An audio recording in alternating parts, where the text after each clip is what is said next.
Hello, guys, and thanks for joining this mining club. Yes, maybe like you might have forgot what we have discussed in few sessions.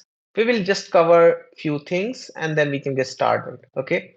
And I saw, yeah, some of you might have created interest on the feedback, like if we can cover some of the other hardware thing as well. We will try to cover those, but first we will try to cover the mining part.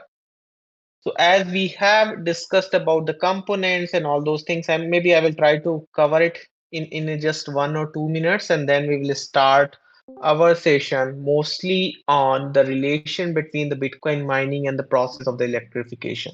Okay. So as we discussed earlier about the components about the mining hardware, so that is the PSU we have discussed, hash board will be one of them, and then the control board would be one of them.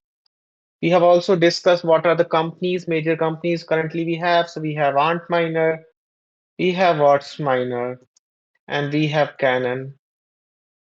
We have some other as well, but these are the one which are like Ant Miner will be having more than 65% share, and mostly we are talking about the industrial mining at the moment. We also have some home miner as well. Like if you will see the home miner, uh, Canon also have some series for home miner like Avalon Q and some other. And Brains has just like if you want to use BM101, this is just a hobby miner, you can run it. And there are some open source chip also they are trying to make on. Once we are talking about open source chip, I'm talking about ASICs, which we will be used on Hashboard.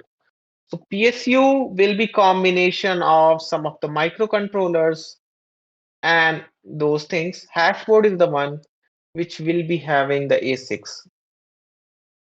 And control board is nothing but that also have a combination of SOCs, sensors, and MCU. Okay. So yes, now we will move back and today we will discuss more about the relation of Bitcoin mining and electrification. Before that, we also want to know whether have you heard about this term about negative electricity rate? So yeah, maybe this will be more like a two-way session. So if anyone have heard, like right now, if we are using the electricity, we have to pay for that, right? We are currently paying 4 cents, 5 cents per unit, right? Have you heard about negative electricity prices earlier? Yeah, it Or happens any, in US, right? it happened in, sorry? US. Yes, yes, it happened in US. But it is why it is happening? Any idea? Like why someone will generate the electricity and will give you the electricity and also pay you for that? Any idea why? No, that no. It should be Okay, because you want to balance the grid basically. The grid can't take any more. So you correct, incentivize people to take some power off the grid. correct. Because sometimes you might have heard like if you are like run if you might have a discussion with a loco pilot and they will say, okay, I cannot stop the train. If I will stop it, I may need 10 liter of fossil fuel to again start the engine. Otherwise, what he will do, he will keep running the engine and he will not move. Okay. So, yes, sometimes if grid cannot store that, means the storing that electricity will cost you more. That's why during this power generation, you want to give out that electricity and even will pay you if someone will use that. And that happens. You might feel why? Because demand and supply will increase or decrease because you have already, any of the city or country have already put the power grid and all those things. Maybe you might have asked, okay, what is power grid and all those things? So I will cover this thing, but first let us suppose they have to create the infrastructure for electricity. And what is this infrastructure? You have to generate electricity. That is one thing. So yes, you have to generate it. Then you also need to transmit it from one place to another place or and then you have to distribute it to all the homes or factories.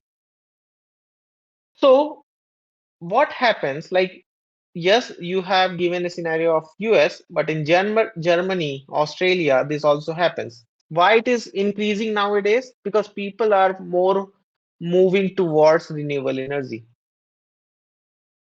Like, think like in a summer area in Europe, people will not be using heater, and people will using less electricity, and they already have a grid for a specific generation, and someone is already using the solar plant and all those things. Then what will happen? Demand will go very low, and supply is still the same. So either they can store that electricity, but sometimes storing that electricity will cost you more. Rather than, you don't want to shut down the grid itself, you will start giving that electricity so some of the factory or someone, and you will also pay them for using that thing. And this is what happening. And this is, now you might be thinking, okay, if this is happening, maybe some other factory, like if I have a factory for anything, maybe I have a cloth factory. I'm just giving an example, right? They can also use that electricity, but they cannot. Why? Because demand and supply will change. Like, maybe for 7 hours duration, you will be getting a negative energy, a negative rate. So but you cannot run a closed factory for 7 hour duration. If you have already set up, first thing is setup cost will be very high.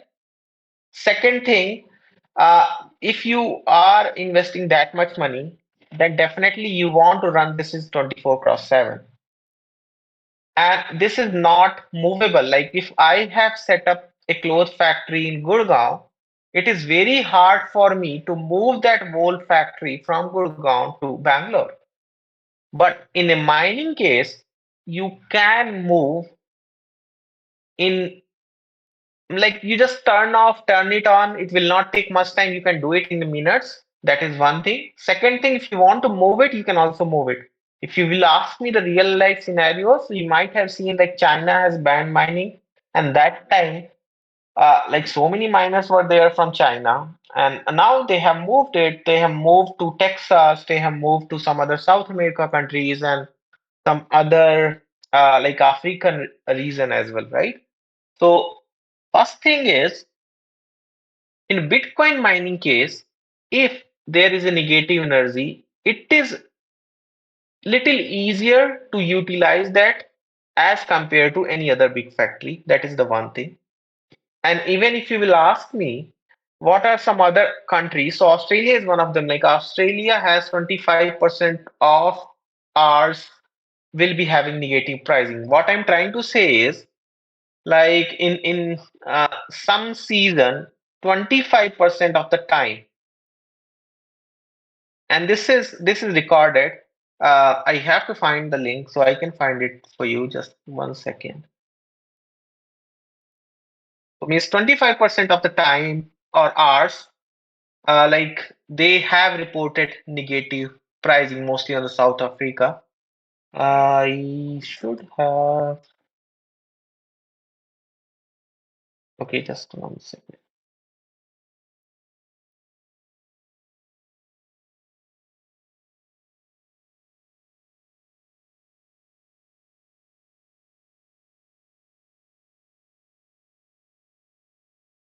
I think yes, this is the one. If you can read this article, you can see it here. The state of South Australia has reported negative pricing for as much as 25% of the hours annually. And this may increase because more people are moving towards renewable energy. More people are relying more on solar, wind, and all those things. Even in Europe, I have seen, but that is not 25% of the time. But if you will ask me, in Germany and in some of the European region, it is there for few hours during, mostly on the summer season. So it is growing, and people may utilize this for a mining, and many of the industries already utilizing it at the moment. Okay, so this is the first thing. Now I will move back here and we will see, okay, what are the three main major parts of electrification. So you might be aware of like so many percentage of people. I am not aware of exact how many percentage.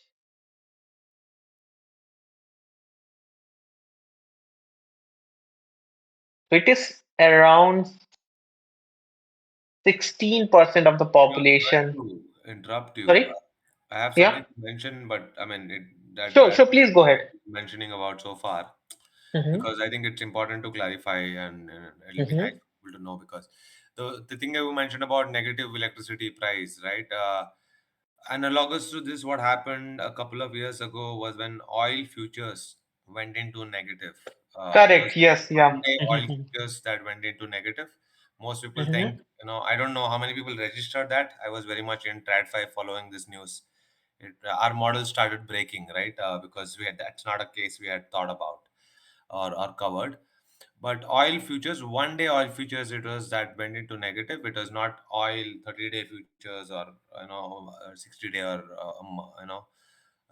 the reason was again because it comes down to what you mentioned. There is no place to store it, right? Correct, You can't, you would not want to take custody of tons of, many liters of oil tomorrow, because it's valuable, but you don't have a free way to actually store it, right? If you don't secure it well or custody it well, it will not just burn yourself, it will also burn the whole neighborhood, and lots of damage, right? correct. And if you are in fossil fuel market, like the daily prices are very high. Like uh means if you think you can wait, like let us suppose in a gold investment, right?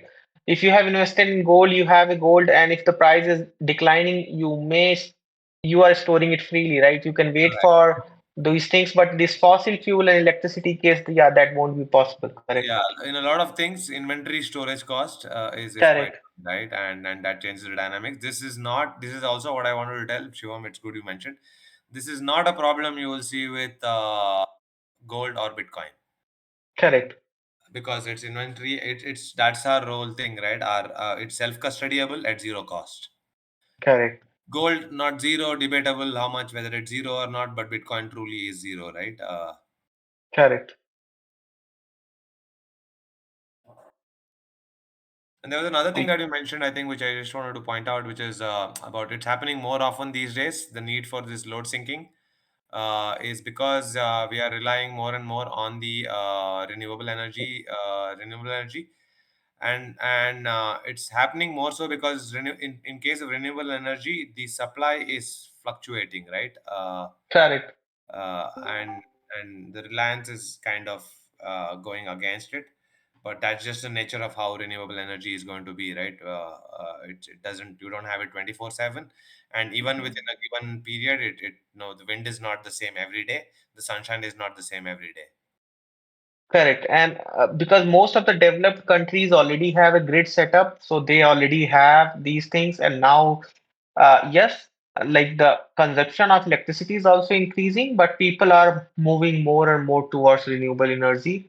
So, yes, there will be always a fluctuation between demand and supply. And whenever this fluctuation will happen, you will get an opportunity for negative rates. And from past 2 years, it is happening quite a lot. Like Australia is one of them. I have seen some of the rates on Europe's side. That is the one thing.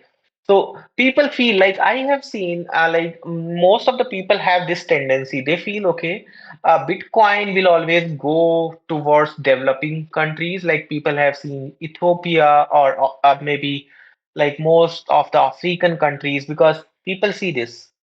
People see okay how many people are don't have the electricity, and people feel okay there is one thing we can utilize those things in developing. That is one thing, but in developed countries itself has this fluctuation, and many I will talk about this. Like if we are using a home miner, right, then we will focus more about cheap electricity. But in an industry point of view, Mara and all those companies will never think about cheap thing. They will focus more about stability. Like if you have set up something and if you have invested billions of dollars in maybe in an African country, which is maybe zero point 0.5 cents, and any other country which is more stable and you are paying zero point 0.7 cents. So there is a zero point 0.2 cents different. I'm just giving an example here, but those companies will still prefer to set up everything in that because maybe the country or the government is more stable and they will feel more secure there. Because I have seen many big companies have their plants in Africa itself. Sometimes what happen, those guys are coming and like looting the miners. Sometimes it is happening. So in a bigger scale or in an industrial point of view, they will focus more on stability rather than a little bit about the pricing. So there is a demand and supply on developed countries as well and in developing as well. And how we will see this, maybe we'll try to cover this thing through this presentation. So first thing is, okay, what is the electrification landscape? So we will see, okay, what are developing grids? What are developed grids? The first thing is we are going to talk about here. You will see the electrification landscape. Means uh, there are electric grid developing already there. Like in India, we have it. But if you will see, most of the African countries don't have proper electrification at the moment. Many of those uh, areas don't have even electricity. Not even electricity for a light bulb itself. Leave about all those bigger appliances. And then, okay, how this Bitcoin mining characteristics will relate with this integration of this electrification. So one of the advantage I have discussed, very easy to move. So if you are using Bitcoin mining, then it is very easy to shut down or turn it on. And let us suppose we are getting negative electricity. We want to use it. If we have some of the miner, we can use it that time. And maybe if we don't want to use it that time, we can also make it turn it off as well. So these are some of the potential way people are still using it.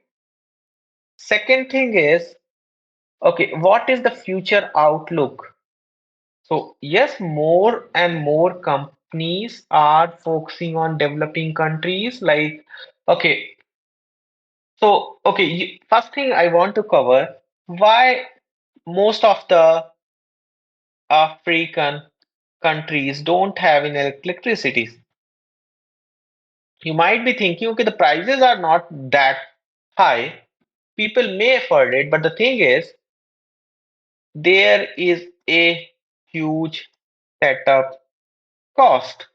And as we discussed about these 3 points, generation, transmission, and distribution, that is very, very costly for the government until or unless supply is not, sorry, demand is not huge. So if we are talking about the companies where the maybe the income per capita is very, very small, then maybe they will not consume so much electricity. They may use just for bulbs or fan, and then you will not have more demand. That's why you cannot put huge setup cost and you cannot uh, create a power grid or make a distribution and all those things. So there, what are those companies are doing? Either they are making solar panels, and then maybe if that town needs 20% of the electricity, they will only consume 20% and 80% miners will consume. So miners companies are also investing on setting up this electrification on those town, and maybe 20% like the town will use and whatever is left they will gonna consume it. That is the one way they are doing it with the solar panel, but they are also setting up the power grid and all those things. And also whatever the extra means, let us suppose for government to set up all those things may require this much amount. Maybe miners companies are also investing half of them and they are making a contract that this much of electricity generation and this much percentage of electricity generation they will gonna consume it. Now, if you will see the demographic growth on energy demand, okay? So, yes, Africa, Latin America, Asia, you can see these are the developing one, right? So, these all, even, okay, so Africa, Asia, and all those one, in this you can categorize as a developing nation. And here there would be highest growth expectation on next 50 years because if you see the developed countries, they already have everything electrified. They have every each compliance. But if we will talk about even in India, like if you will go to very small town somewhere, maybe it is very rare to find so many high appliances. Like it is very rare to find AC, right? So if things will move fast and growth we are expecting, then there would be a huge demand for energy as well. But those are not the place for high income capita reason. So what will happen? Someone needs to contribute, then only this growth will happen. So either who can contribute? Either government will contribute and do everything in negative. Second thing is big factories or the corporate will set up something there and may help the town. Or third thing is maybe something like Bitcoin mining companies will start setting up something there in remote areas. So the problem is if government will do all those subsidy, government will not able to sustain it. That is the one thing. Second thing, okay, what about the corporate? Like they are creating data center and all those things. Why? So the thing is, do you think I'm living in Bangalore and you know like there are huge traffic in Bangalore, but still most of the companies or startups are making their offices in Bangalore itself. Why? Because those corporate and companies want the ecosystem. Think like this, like in China, there's a place where all the electronics components you will be there. So if you want to make electronic related startup, you will try to set up something in that place where it is easy to find all the raw components. The same way, the corporate will try to set up everything in such a place where they are easy to collaborate with others, they are easy to find the right talent. So they will not gonna move to a very remote town. So that is also very hard case, the second scenario. Third scenario in like example like Bitcoin miners, what they need? Okay, they only need internet connection and electricity. So electricity, yes. And if that remote place has internet connection, that is more than sufficient to set up any Bitcoin mining. So that's why this is a potential way the electrification in that Bitcoin mining may help and currently helping it. Okay. So yes, we have discussed this. Rising energy demands we have discussed. Okay. And okay, the grid. Okay, so I was talking about the grid. Uh, Maybe if many people are not from technical background, they might be thinking, okay, what is grid? So grid is like this. Okay, so there is a generation part. So you can see this is a generation station where the electricity will get generated, and you might have seen this transformer. We have like we have seen that, and then we are transferring all those things through transmission line. The thing is, if you want to set up a grid, first thing is the huge upfront cost is needed, as I mentioned.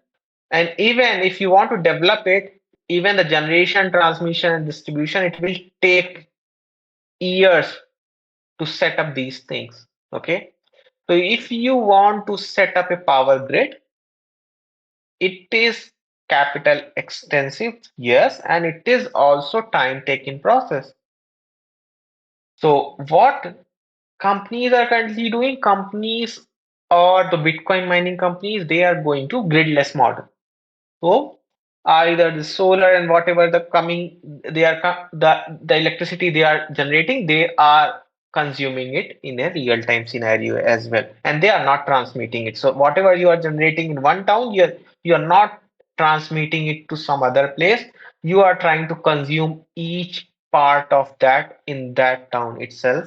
How you will do that? Because demand and supply will get increase or decrease, and you it will not be having the full thing. Then maybe the Bitcoin miners are already setting up everything and consuming whatever the extra electricity they are generating through that.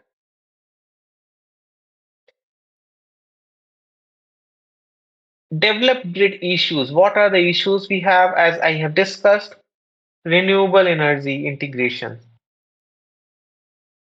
So in Europe side, if you will see, people are moving towards these renewable energy and everywhere. Like if you see in India, like governments are giving subsidy and people are moving towards solar plant and all those things.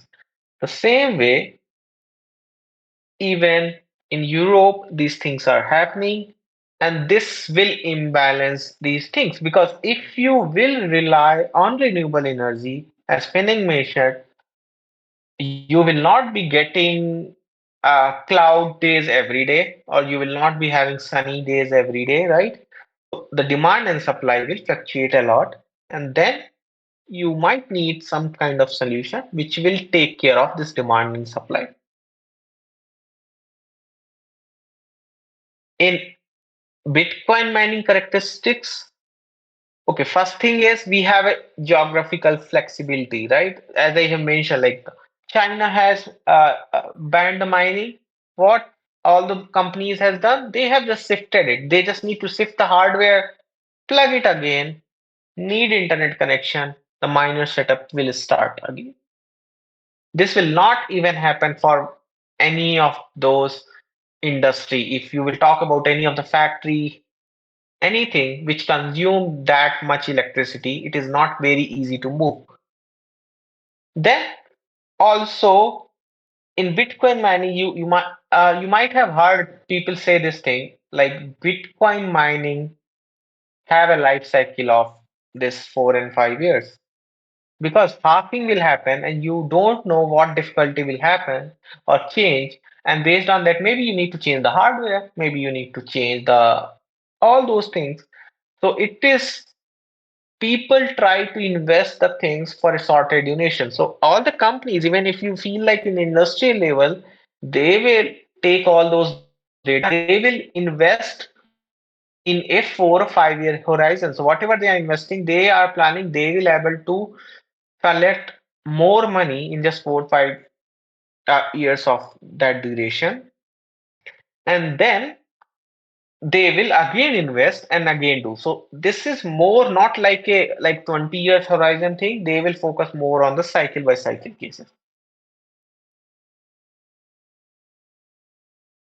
And the thing is here, like what you are doing is first thing is you are trying to utilize the energy. Second thing, you are also helping to stabilize the power market because if you are trying to observe whatever the extra electricity or oversupply is there, then definitely you are stabilizing the power market. The price will not fluctuate a lot, and it may maybe you might not be aware. I forgot the country, but there the price got increased by 25% after a year. So think like you are getting 1,000 rupees bill every month, and next month you have start receiving 1250. So in a year that is huge, like that is just for 25% increase. So these things can also be managed through Bitcoin mining because if you are trying to stabilize the power market, the demand and supply will not fluctuate a lot, then definitely the price will not fluctuate a lot. And even you will also the government will also give the subsidized rate in that case.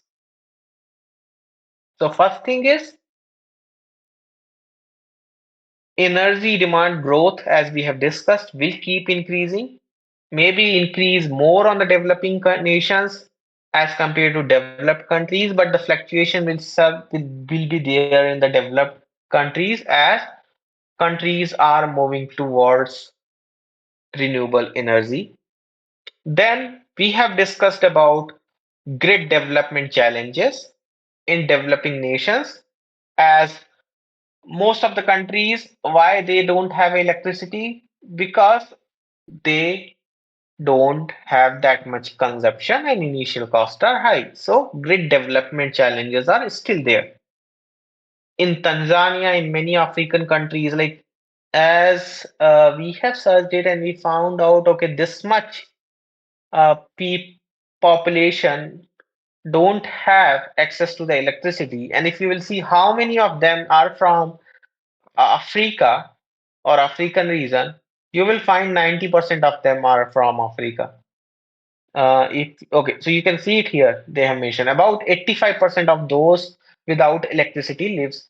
So in this, imagine like 1.2 billion people don't have electricity, and from there, like maybe approx 1 billion people are from same reason.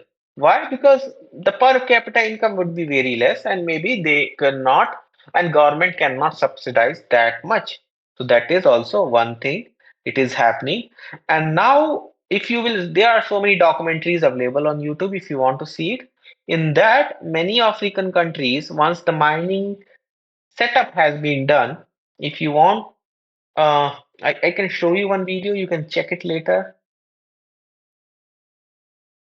If you want, I will just. So I think he has mentioned it. The Yes. video and that video was okay, okay.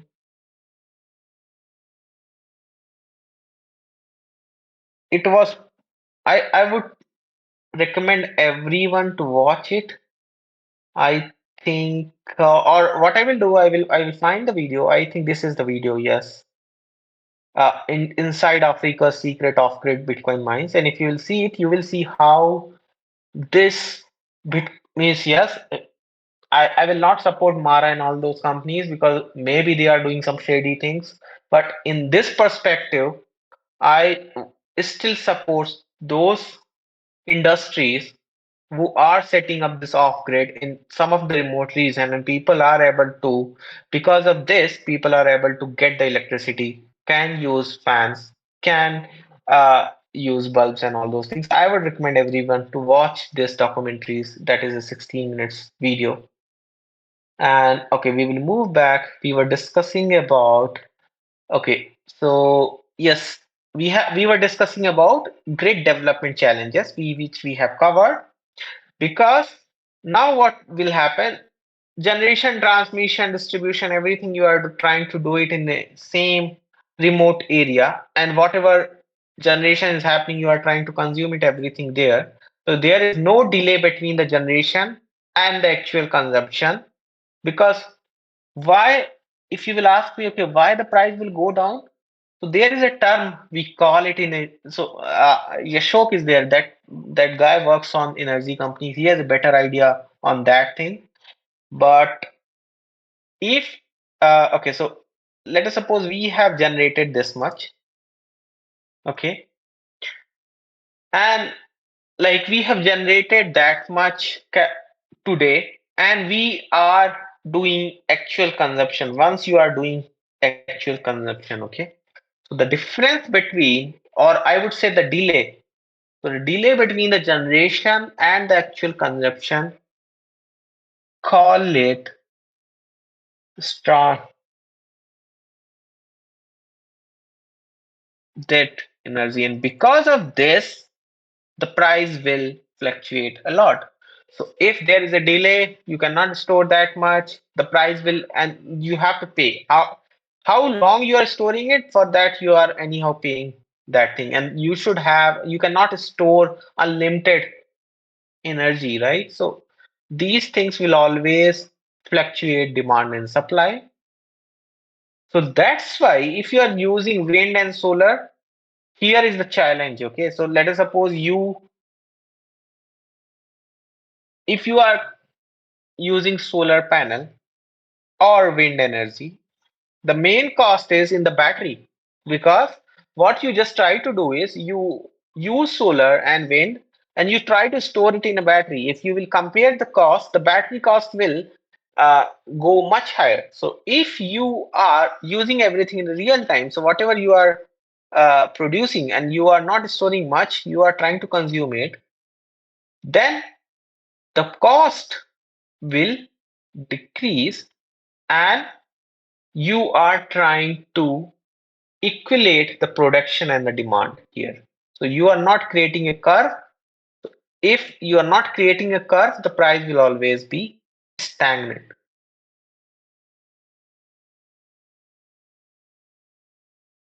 Now, okay, we will move back here. And what are the benefit? The first thing is, even okay, so leave about energy. I just want to cover one more thing because you will be generating heat, and maybe I have covered it last time. The heat, see, first thing is you might be getting negative energy for some time period, and you can have a contract with the government and can sell the heat generated by the miners. You will ask me who will purchase heat. See, in India, no will, but in European region, government are purchasing it. And I know there are so many mining companies already set up. They already have a contract with the government, and whatever the heat generation they are doing, they are selling it, and the government is using that heat to make uh let me make the temperature little higher for the whole region. Okay, so for that they are using it, and for that they are giving the subsidy on the electric consumption which you are doing. So this is also one of the way the mining companies are trying to cover the expenses which they are doing. The first thing is, yes, people focus more on the electricity cost, like if we will talk about the industries, but they focus more on the stabilization as well. So, okay, now we have covered about the developing countries. What about the developed markets? Because people may argue that, okay, in the developed nations, we already have a grid stabilization. So what? Because then we don't need upfront uh, setup cost or help from mining companies. We already have a grid. We already have a power. So the thing is, whatever the excess electricity maybe you are generating, that they can utilize and try, because so many times electricity is getting wasted. How? If you have a over like electricity demand is less, what you generally do, you will transmit it from one place to another place, and if you are transmitting it, then most of the time you are wasting 50% of the electricity only for the transmission itself. It happens. Even if you see, the China is trying to sell the electricity and they are making all the transmission line and these things, they can, so one country can sell it to different countries as well. And sometimes the wastage, because if you are transmitting in a longer duration, then you are wasting the electricity. And these things, so what you can do is Whatever the extra wastage you are having, maybe someone will set up the mining facilities there and they can consume it there itself. So you don't need to transmit it from one city to another city or one country to another country. This first thing is that will reduce the cost. Second thing is that will also lowering the cost for the taxpayers because what do you feel like the government is giving subsidy from where they are earning? They are getting the money from the taxpayer amount, right? So this thing is happening, and even I will share a link. I have read the documentary that is from Norway, and in that, what they have done, Norway, I think they have removed some of the Bitcoin miners, and because of this, the electricity price got increased about I'm not sure it was about 20% or 23%. So yes, so think like this, if the miners has already set up something there, then 20 or 25% of the grid fees that miners itself was paying, and only the 75% was the burden on the government, and now that 25% will go among all the economic or all uh, the locality. So this is also the one thing which they can change using this thing. And definitely the job, definitely job will because uh, if you will see that documentary which I have mentioned, in that you will see because there were no electricity, there were no jobs. So what people need to do, either they will be doing the farming or they might be doing the basic things. Now, if things got set up, even the mining things got set up, they need some people for security, they need some people for operation, they need some people for all those things. And for that, they can also hire those guys from locally, they can train them, and that will also increase, uh, I would say, the employment there. So, okay. Okay, this we have already discussed the solar, wind, and all those things. And definitely in the developed countries itself, that will try to cover more and more. And yes, yes, people feel okay, the most of the cost are the mining hardware, but maybe for a solo miner, maybe it is correct. But once you are working, let us suppose I am working as a consultant for any company, or you will start working as a consultant for any company, the most of the cost will be for electricity. If you will see all the OPEX, that would be for electricity, and some of the time they get the hardware either on contract basis. Like you might have seen, like if you might have done the startup, what you can do, you don't need to purchase the. I would say you don't need to purchase the laptop sometimes. What you can do is you can take the laptop on contract basis, like for 2 year, 3 year contract, and the company will. So you can have a contract with Dell. Dell will keep providing the laptop, and after 3 years, they will gonna change it, and they will charge a subscription fee for that. Some of the companies also work like this. So most of the cost will go on this electricity. So if you can control, stabilize all those things, then yes. So yes, this is the relation between the Bitcoin mining and the electrification. If anyone has doubt in this, let me know. Otherwise, I have another slide. I just want to cover it. So we can cover that as well. That is about the gridless mining. Anyone have any question on that or any doubts or anything? Otherwise, I will just try to cover few things from here and we can move ahead.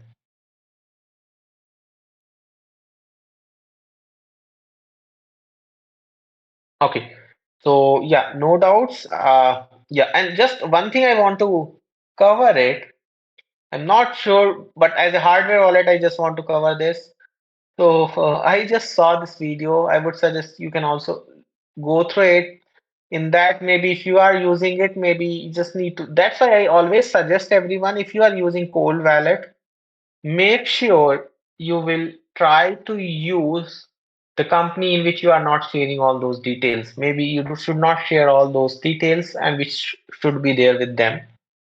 Or if you are, what I generally do, I prefer purchasing a cold wallet from an event, because here you are not sharing the shipping details. You don't need to share your mobile number, you don't need to share your email address and all those things. Let us suppose I went to any event or somewhere and there is a legit uh, company, they have uh, that thing. I will try to purchase the hardware wallet and all those things from there.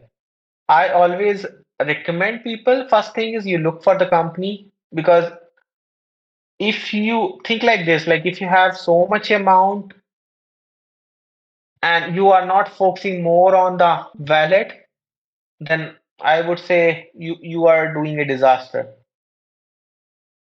If you are putting so much amount, do some analysis on the hardware wallet, which one is the best, which company is the best, and make sure you are not saving. And even if you try to purchase it through some these way, not through the online way. And if you're using the online way, make sure that company is not sharing your delivery address and all those details somewhere in the database, or they are not storing it. So yeah, that is the one recommendation I will try to give. And maybe you can watch this video, you will get a better understanding. So yeah, we will try to cover the gridless mining in Africa. Okay, so we have discussed about the develop and developing, and now we will try to see, okay, how things are happening in developing nations, especially in Africa. So first thing is, okay, we have seen the challenges they have. Means the thing is, in Africa, you might be aware, like if you will connect the solar panel, you can generate terawatts of electricity. But why they are not doing it? Because they don't have a upfront cost to do that. So Africa has approximately 600 million people, or maybe 800 million people without access to electricity. That's why, if you will see, more and more mining companies are trying to make the solar panels in Africa. First thing is, land is there, no electricity is there, and solar capacity is also huge in Africa, like because this is a warmer country, and they have nearly about, you can see it in the hydro, like you have a 350 gigawatt of hydro potential, and solar capacity 10 terawatt of solar capacity they have, and in wind also 110 gigawatt of wind. So that is huge, nearly uh, like because most of them can run on hydro. Like hydro is the best one. Like you, so you have a river, you can set up a hydro, and then you can use some of them electricity for that town, and whatever the excess energy is there, you can use it for Bitcoin mining. And right now, this is the thing most of the mining companies are doing, because they are trying to set up the hydro, they are trying to generate the renewable energy and then try to use that. So this is a gridless mining, because you are just you are not using any power grid or these things here. But yes, you need a huge setup cost, because you have to set up everything, and in that mining companies are investing on top of that. And but the thing is, like it is, you don't need to talk about, okay, all this power grid and this thing, and this will not take so much uh approval on all those things, because you are using renewable and all those things here, right? So if you will ask me what is the benefit of gridless, so I would say first thing is work without relying on utility companies. What I'm trying to say is, if you will see in India, like there are some utilities companies, right? You might be, and most of them are government owned. Like in America, I'm aware, like in North America, there are companies like Duke Energy and First Energy, all those utilities companies. First thing is here in Gridless, you don't need to rely on utilities companies approval and on those grid outage and all those things, because you can just set up your hydro, your solar, your wind, generate the energy independently and can use it for your purpose. So this is fast to execute, I would say, because you don't need government approval and all those things to do that, and even uh, uh, not need the interest of the utilities companies. Second thing, renewable friendly. Third thing, portable. Portable means like, okay, let us suppose you have set up this solar panel here. If you don't want to use it in this town, or let us suppose in this government says, no, you can't do the mining here or something happen in near future, right? You may move this to different. And this is not the case for power grid. Because if you have set up a power grid and utilities and all those things, it is very hard to move all those things.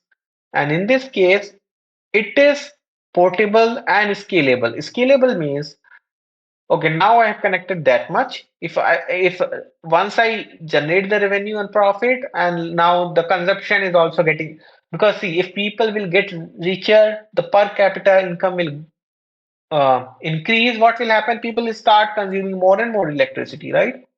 So in gridless system, the scalability is easier as compared to the power grid system. Here you just need to maybe some of them you can generate it through hydro, some of them through wind, some of them through solar. Even if you have a solar, you can increase the solar panel and you can increase the energy generation, right? So that is first thing is energy independence. Second thing is you can use it anywhere in remote area. You don't need some approval for that. Third thing is renewable friendly. And yes, portable and scalable is also there. So this is the advantage of gridless system. Now, okay. Okay, these are okay, the foundation, okay, how this gridless and all those things works. You can read about it. And yes, Jack Dorsey and all those things. Then okay, this is the win-win model. Okay, so what does it mean?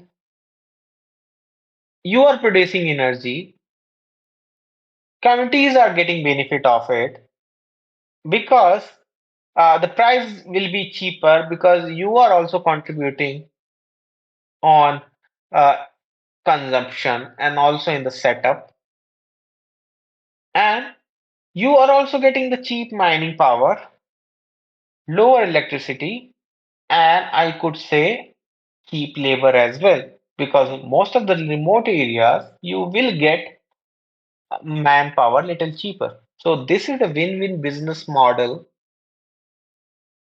for mining companies, for countries as well who don't have electricity. That's why if you will see, like if any of them will try to join the company or work as a consultant, the first thing and first task they will give you, they will tell you, do the research on a specific region, a specific thing, and give us the report. I have seen the most of the time they will give you this, and in a 1 month you have to complete the analysis and all those things, generate all those reports, send it to them, because this is the most important thing currently all those companies are focusing on at the moment. Then, okay, you may see this data, you will find those data on online itself. This says, okay, how they are trying to do it. So if you will see, yes, solar, hydroelectric, geothermal, biomass, but solar and the hydro is the more popular one. They are using it because this is a minimum environment impact because rivers are already flowing. So yeah, the hydro is the best they are using. Solar is also one of them. And yes, if you will see that documentary which I have shared, in that you will see how things are changing there. Challenges, okay, difficult to access. This is correct because once you need to set up everything, you need to make sure, because these are the miners, right? Big miners, you have to make sure you are transporting everything in the remote location. But that is a one-time thing you are doing until unless you have to move it. But that is also possible. Second thing is you also need to make sure the good internet connection is there, because if you are mining, because you are doing so many communication. So if you are using mining pool in a company, definitely you are going to use a mining pool. We have discussed little bit about Stratum V1 and V2. We will be discussing more in detail in our upcoming session. How, what is the difference between V2 and V1? Even we will see the technical aspect of it. But here, uh, in a network, I'm just saying, because there are so many things you communicate. Okay, because uh, the mining pool will be keep sending you the information. You will be keep verifying the things through the mining pool. So you want to make sure the good internet connection is there.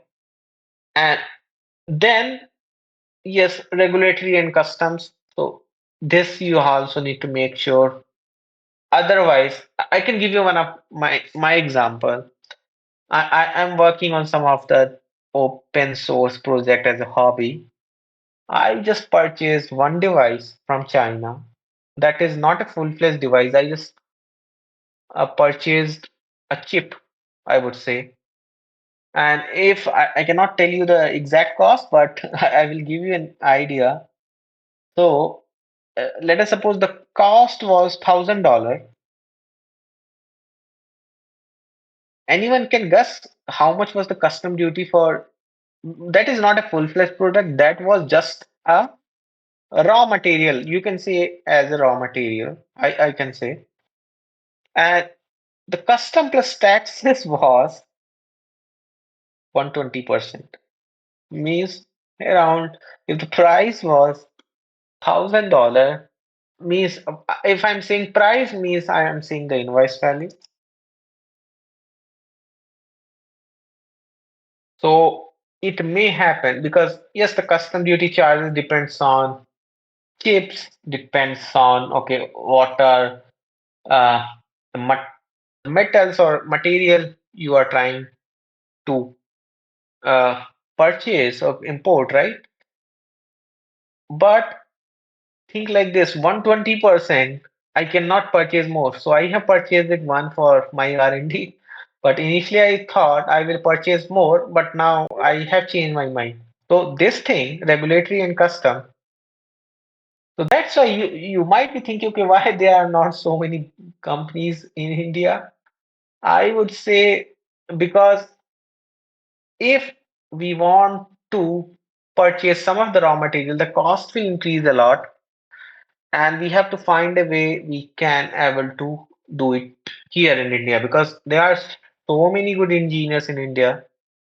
The main problem is either we don't have a good manufacturing things for any semiconductor, all those things. We are relying on all other companies, and the taxes are huge. Like, and even the delivery time, custom clearance is also like it takes sometimes 15 days, sometimes 1 month, sometimes 2 months as well.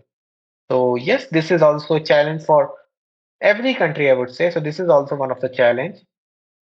Solutions, yes, like if you are getting local, as we have discussed, yeah, this is one of them. Then pre-planning and good internet connection and all those things. But this thing will go away. Like if Starlink and all those things will work, you will be having a very good internet connection every remote location. Then I think this is not a challenge. Only these three challenges will be there. And this is also one initial. Only challenge would be regulatory and custom. So that's why big companies always look for a stability. The government which is stable, in which they will not change the regulatory and the custom things very often. Okay.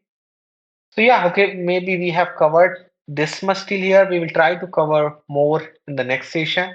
I will try because right now I just want you to relate the mining and the energy or the electrification. So people can think, okay, it is not just about the developing countries, it is also about the developed countries and how these companies, yeah, many companies, I'm not supporting any companies, but these companies are also helping the humankind as well. You will see. So sure, yeah. So that's all